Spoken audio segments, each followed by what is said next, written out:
20,000 Leagues Under the Seas by Jules Verne. In 1866, ships all over the world report seeing a huge, fast, mysterious sea monster that attacks and sinks vessels. The American government launches an expedition aboard the frigate Abraham Lincoln to hunt down and destroy the beast.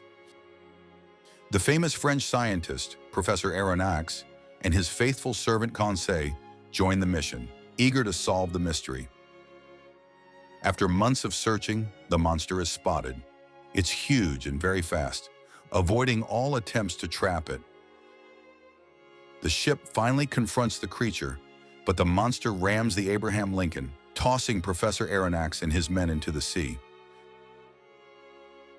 Aronnax, Conseil, and the ship's master harpooner, Ned Land, are the only survivors, finding themselves floating near the creature. The three men climb aboard the monster, realizing it is not a beast, but a marvelous, gigantic submarine called the Nautilus. They are quickly captured and taken inside, where they meet the vessel's dark, brilliant, and mysterious commander, Captain Nemo.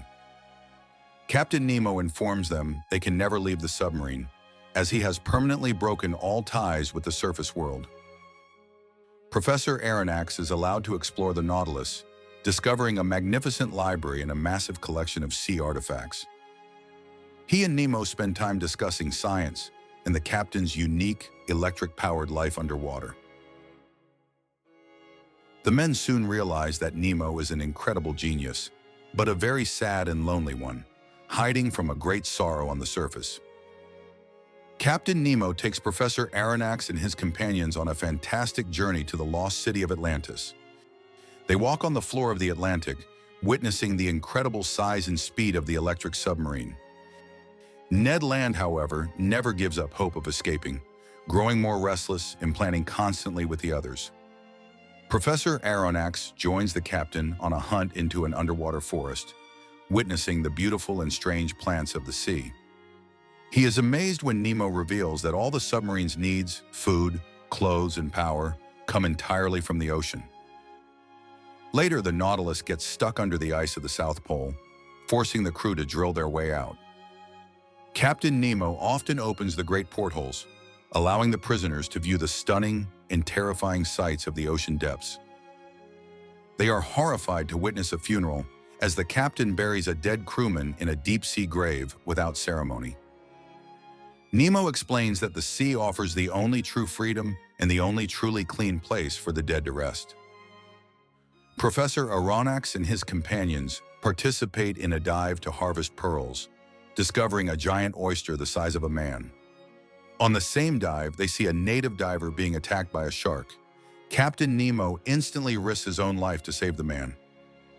Nemo brings the injured man back to the Nautilus, treating him before returning him safely to shore with a gift of pearls. The ship next sails through the Red Sea and then into the Mediterranean, entering via a secret underwater tunnel. The journey is exciting for Aronnax, who sees the whole world, but maddening for Ned Land, who only sees closed doors. Ned attempts to contact the surface, but Captain Nemo is always a step ahead, thwarting their every effort to escape. As the voyage continues, the Nautilus encounters a terrifying school of giant squid, known as krakens, that attack the vessel. Captain Nemo orders the crew to fight the monsters using axes and harpoons, leading to a savage, terrifying battle on the hull. During the struggle, they witness one of Nemo's own men dragged to his death by a kraken, further deepening the captain's sadness. After the fight, the mood aboard the Nautilus changes. Captain Nemo grows darker and avoids the prisoners entirely. Aronnax begins hearing strange noises from inside the submarine, realizing they are rapidly approaching some kind of terrifying destination.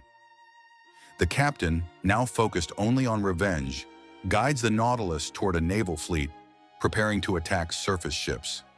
The Nautilus surfaces near a massive battleship that Captain Nemo clearly recognizes, driven by a powerful desire for revenge. Nemo reveals a great horror was committed against him by the flags flying on that ship, justifying his hatred of the surface. He brutally rams the warship, sinking it instantly, as Aronnax and the others realize they are serving a vengeful executioner. Horrified by the act, Ned Land sees one final chance to escape as the Nautilus enters the turbulent waters of the Maelstrom whirlpool. Aronnax, Conseil, and Ned Land rush to their boat, escaping the submarine moments before it is swallowed by the violent waves. They survive the whirlpool and are found by fishermen, waking up back on the surface with only Aronnax's notes to prove the adventure was real. The story explores the tragic failure of a genius to separate himself from the unjust surface world he desperately hated. Verne uses the Nautilus to celebrate the power of human technology and the magnificent, unexplored depths of the ocean. The ending leaves the mystery of Captain Nemo's true name and fate unsolved, ensuring the enigma endures. Did you like this story? Let us know. Hit that like button, drop a comment below, and be sure to subscribe to Storytime Illustrated so you never miss a classic. Want more epic tales? Click on either video on screen now for your next illustrated story.